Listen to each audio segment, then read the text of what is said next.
Hi, this is Charlie from the Atomic Smashers, and I wanted to show how I'm trying to train for getting better at the closed armbar, even though I don't have a training partner.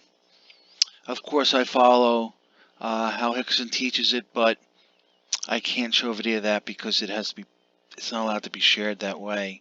So I went to YouTube and I found this video and I want to discuss the important elements of the close guard. And this is, I think, is an interesting picture right here. Starting with is, first of all, is if you notice the guy in the close guard, the guy doing the close guard in white, he notice how he has his knees up higher by the ribs,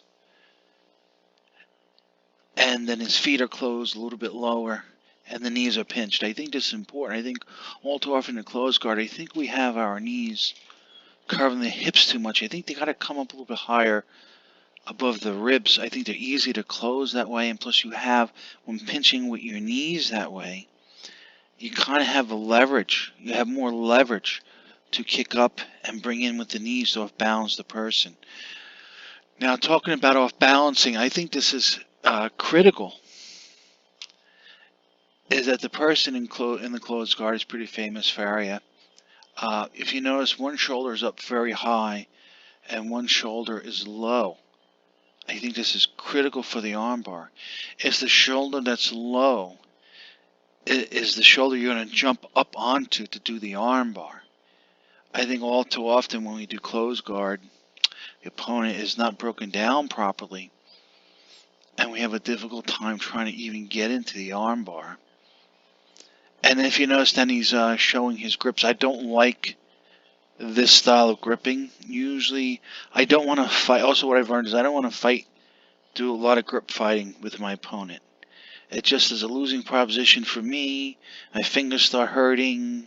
I spend too much energy. It's not efficient. So usually, the way I grip is, for example, in this case, if I was doing the close guard, I would take my left arm and grip behind Farrier's, the low shoulder's arm, up above the elbow, closer to the armpit, and my right arm, I probably would just grip somewhere on the lapel, not cross lapel, just the same side lapel closest to me. So in other words, I wouldn't reach up high, so I wouldn't fight for it. I just get it closest. So I could just keep him off balanced. I'm not trying to fling him. I'm not trying to break him down 100%. I'm just but the one with my left grip, my elbow would be on the mat. That's what would keep that elbow pulling at my legs, and keeping the elbow close on the mat would keep that shoulder low, right? So I could jump up to get my leg over that shoulder. Now, before I continue, I make sure I don't forget is when I do jump my leg up over, my hip will come up a little bit. And I think that's important. It does come up. And in this video, you can't see if he's arching, he's bringing his hip up, but you do have to bring it up a little bit. You're almost like becoming a wave. If you can imagine this, you're a surfer, and the wave is engulfing you. You know how they engulf the surfer, where the wave actually comes up over and around the surfer before he gets smashed. Well, that's what you're trying to do with your legs. Is you're trying to be like that wave that engulfs him and comes all the way up around him, then comes down on him. Okay, so let's go a little bit further. So let's see here. There's some other interesting.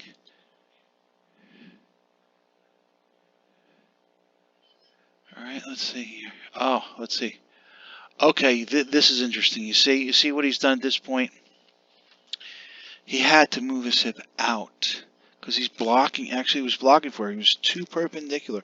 So he moved his hip out.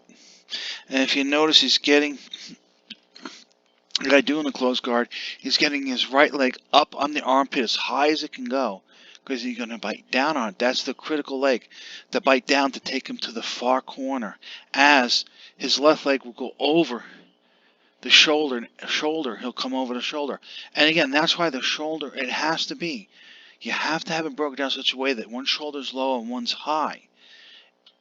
If they're more on a perpendicular plane, so to speak, well, not perpendicular, parallel plane, then it's going to be very difficult to get the armbar. It's going to be too postured.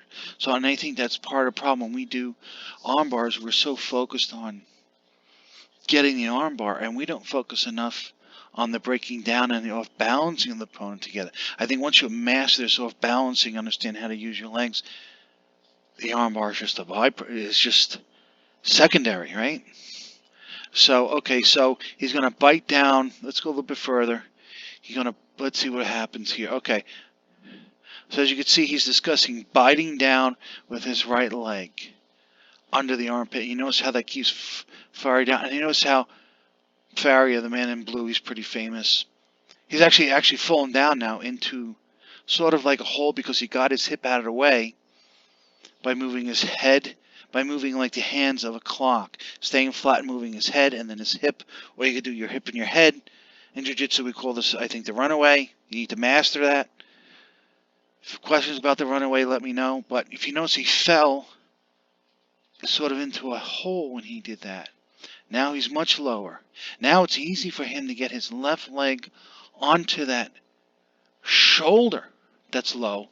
Plus, if you notice Faria, he's almost being taken to the far corner with the leg that's biting down on under his armpit. This is critical. This is critical for the F balancing, right? Let's go a little bit further. Let's see. Okay, here he's put his left leg over, climbed up onto the shoulder. Again, I usually do it all in one movement. I don't put the post on the hip, but it's okay. I don't think there's anything wrong doing the way he did it. But what I do is when my leg comes over, I like to arch my hips. And how do I do that? I arch them by using the pressure from my leg that's on his back, biting down. And if I really want to be critical of this video, I would, if I was going to connect my feet, which I usually don't because I have short legs, it would be reverse. I would have my right foot biting down on his back and then the left foot coming on top because that's got to come around. Right now the way that is, he's got to unlock them and have it come around. And like I said, my hips would be arched, trying to take him always to that corner. And if he fell over to that corner, great. Then I'm going to take an armbar, not in the closed guard, but from the side, right? Which is similar to a flower sweep, actually. So anyway, to focus on this, so he's biting down. He's got his posture. He can't get his arm out. Now the last part is the finish.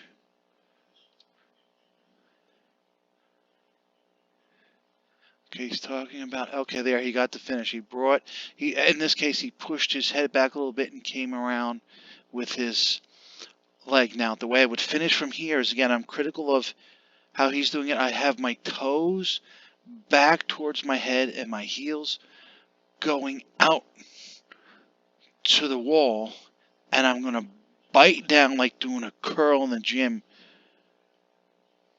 behind your legs. I don't know what that is. Anyway, so I'm biting down as I'm riding on top of him like a wave. Now actually my hip is coming up and he tap. He doesn't do it that way. He just raises his hip. He's not using the bite down of the legs as much as I do. I put a heavily emphasis, and I learned that from Hickson. That's what he's emphasizing, is that bite down is critical. Also, Henry Aiken's Invisible Jiu-Jitsu. The bite down of the legs is so critical. You'll be able to use your legs. So hopefully this wasn't too confusing, but this is how I'm trying to go over some things that I'd like to get better. I'm focusing on my closed guard. Like I said, I don't want to grip fight no more. I'm going to get just a basic judo grip. I'm going to make sure I have the opponent broken down in this case. And this is the same for, if you think about the armbar, scissor sweep, leg triangle. You need to have that shoulder low. Right? And biting down with the legs. It's going to be very difficult to finish those techniques. They're almost all those three are almost very similar techniques. So biting down the legs is critical. Being able to understand how to do what they call the runaway, staying flat like the hands of a clock, moving your head and your hips, getting the hips up as you bite down with the leg, get them arched, and then getting that feeling of the wave coming over and crashing down on you. That's what I'm trying to do with my legs, okay? So hopefully you found this helpful. Okay, take care. Bye.